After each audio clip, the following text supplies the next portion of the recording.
ह्या व्हिडिओमध्ये आपण काही समानार्थी शब्द पाहणार आहोत जे की TET किंवा इतर स्पर्धा परीक्षा यासाठी खूपच उपयुक्त असतात आणि जे वारंवार विचारलेले क्वेश्चन्स असतात ते आपण इथे घेणार आहोत.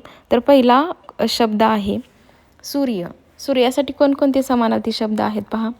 दिनकर, सविता, भानू, रवी, आदित्य, मित्र, प्रभाकर, अर्क, दिवाकर, दिनमणी, तजोनिधी, वासरमणी आणि हिरण्यगर्भ.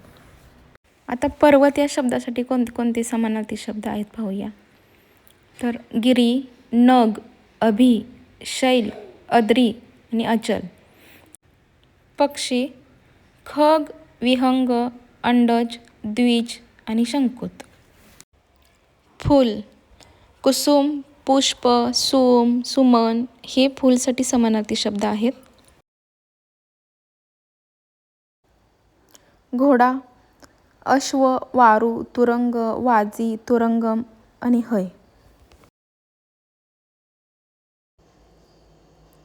चंद्र सुधाकर, इंद्र, रजनीनाथ, हिमांशु, सुधांशु, शशी, सोम, निशानाथ आणि शशांक.